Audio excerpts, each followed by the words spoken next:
मित्रों, नमः संस्कृताय। आज मैं आप सबको लंग लकार भूतकाल के बारे में जानकारी दूंगा। लंग लकार भूतकाल। आइए थोड़ा सा मैं आपको ये जानकारी दे देता हूँ कि भूतकाल है क्या। भूत जो बीता हुआ समय हो। कहत नहीं हम बाजार गई कहिया देखला तो ऐसा ऐसा बात आई अंत में का जेकर अंत में मिले था, थे, थी, या कह सकते हैं कि जिसके अंत में आ, ई और ए आ जाई तो समझिए वो लंग लकार भूतकाले कहलाई। अब हमको जानना है वो कि कैसे जानेंगे कि सर अब ई और ले और ए और ले। वो ध्यान से देखो, जैसे राम घर गया, यहाँ या में का छिपल हो आ, समझ में आई। ये देखिए वह विद्यालय गए, कब गए कोई पता नहीं है। तो जब ऐसा ऐसा बात आई तो भूतकाल कहलाई। आज मैं आपको वही भूतकाल के नियमता अनुसार लंग लकार से अनुवाद बनाने के लिए सिखाऊंगा।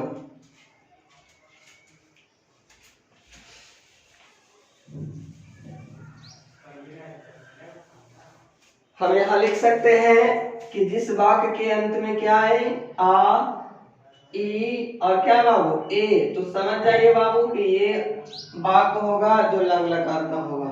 तो लंग लकार, अब इसके हम नियम बताते हैं आपको। सबसे पहले प्रथम पुरुष, उसके बाद मध्यम पुरुष और एक होता है उत्तम पुरुष।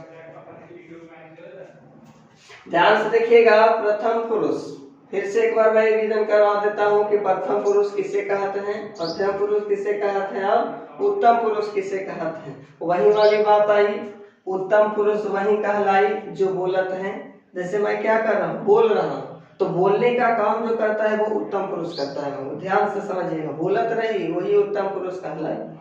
उसी प्रकार आ गया सुनने वाला, तो जो सुनता है, यानी हम बोलते हैं तो कोई सुनता है, ऐसा नहीं हम आप पढ़ा रहे हैं आप लोग जो नहीं, आप लोग ध्यान से सुन रहे होंगे।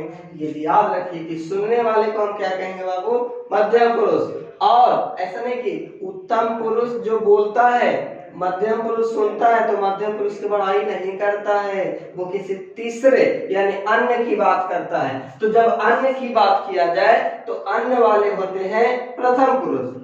यानी जैसे वह विद्यालय जाएगा या वह विद्यालय गया था, वह विद्यालय जाता है, कोई भी बात हो, वह की बात हो रही हो, कौन वह है, आम है, इमली है, कुछ तो है जी, घोड़ा है, गाय है, कुछ तो है, लेकिन कुछ है, वो अन्य पुरुष होता है, उसी को हम लोग कहते हैं प्रथम पुरुष।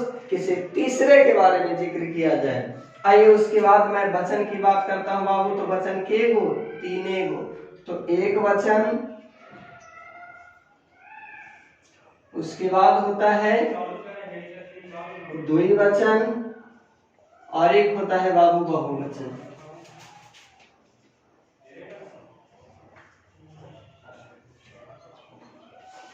ध्यान से देखिएगा, मैं इसका रूप लिख रहा हूँ।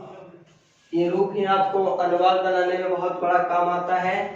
एक वचन में होता है वह अत, फिर होता है आताम, अन, फिर होता है आह, तम, अतम,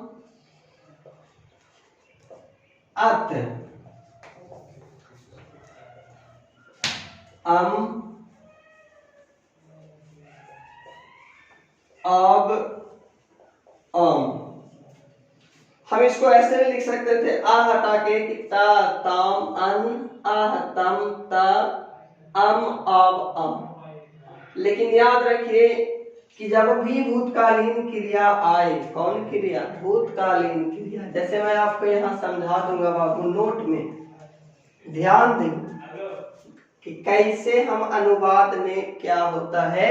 नोट में ये ध्यान रखना होगा कि जब भी हम बनाने वाला हम होते हैं कोई भी, जब भी हम संस्कृत में भूतकालीन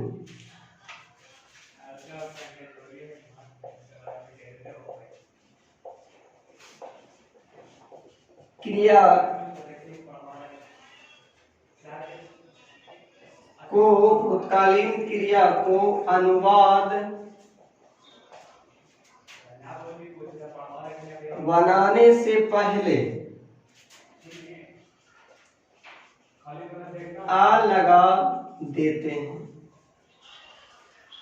या हम ऐसे कह सकते हैं, जैसे मैं एक अनुवाद देकर समझा रहा हूं कि राम घर गया था, लिखिए ना लिखिए गया आ जाता है, समझिए कौन काल, लग लकार भूतकाल। ये ध्यान रखिएगा। था तो वाक्य को पूरा करने के लिए भी लिख सकते हैं। तो कहता है कि राम घर गया था, क्या आपने देखा? हमने भी नहीं देखा। लेकिन कब गए कोई पता नहीं है। तो ऐसा वाक्य आए बाबू तो समझ जाइए कि ये भूतकाल की बात है। तो सब जानते हैं प्रथम पुरुष एक वचन की बात है, पुल्लिंग है तो क्या दे देंगे? विसर्ग। एक और ट्रिक याद रखिए, पुल्लिंग रहता तो छेड़ दिया, स्त्रीलिंग रहता तो छोड़ दिया, तो सब ध्यान दिया। तो राम घर के का गृह। अब क्रिया आ गया। हमने बताया कि क्रिया को जब हम अनुवाद बनाएंगे तो सबसे पहले हम आ लगाएंगे, ये ध्यान रखिए। आ, और जानते हैं वह जाना क्या होता है? गच्छ। अब हम चलेंगे, एक नाम है तो नाम को हम दुनिया एक नाम है बाबू, तो एक नाम को हम यहाँ इंटीग्रेट कर देते हैं, इसी के साथ हम सा लिखते हैं और सा। तो देखिए प्रथम पुरुष के एक वचन में आ चलाएगा, आ चला गया पहले, उसके बाद ता बचा है, ता लगा दीजिए, क्या हो गया? आगच्छा। और एक आसान तरीका मैं आपको बताऊंगा कि यहाँ सा ना द्विवचन में चलते हैं तो तौ हो जाएगा, बहुवचन में ते। फिर यहाँ लिख देंगे त्वम, युवाम, यूयम, अहम, आवाम और एक वयम। अब देखिए मैं शुरू से फिर से एक बार 2-4 अनुवाद उदाहरण दूंगा। जैसे लिखते हैं कि राम बन गए थे, राम बन गए थे। कब गए थे जी? इतिहास में हमने सुना था कि वो तिबिया में राम बन गए थे, ऐसे तो नहीं देखा लिया, तिबिया में देखा लिया, लेकिन कब गए थे भूल गए।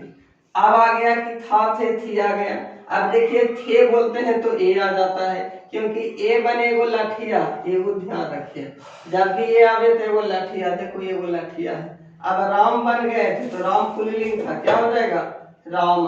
बन कर्म है बाबू, कर्मणि द्वितीया, हमेशा मान लगाइए कर, जब देख लिया तब। अब कह दे भाई ये वाला देखो, ये राम वहां गया था।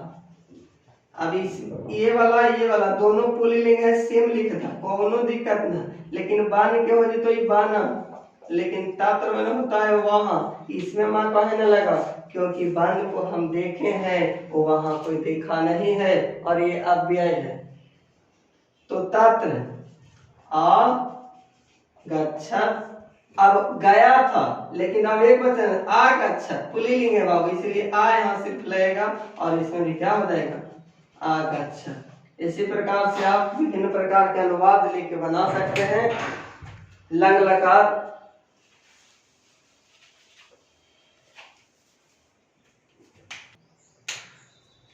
तो यहीं तक आज लंग लकार भूतकाल का ये विशेष नियम था। अब मैं इसके आगे लिट लकार भविष्यत काल लेकर आऊंगा। आज के लिए इतना ही। अगर विशेष जानकारी के लिए ये बताने के लिए हमें जरूर बताएं कि क्या हमें समझ में आया नहीं आया, इसके लिए आप कमेंट कर सकते हैं। आपसे गुजारिश है कि मेरे चैनल को सब्सक्राइब और बेल आइकन की घंटी जरूर दबाएं ताकि आने वाला वीडियो आपको तुरंत मिल जाए। धन्यवाद।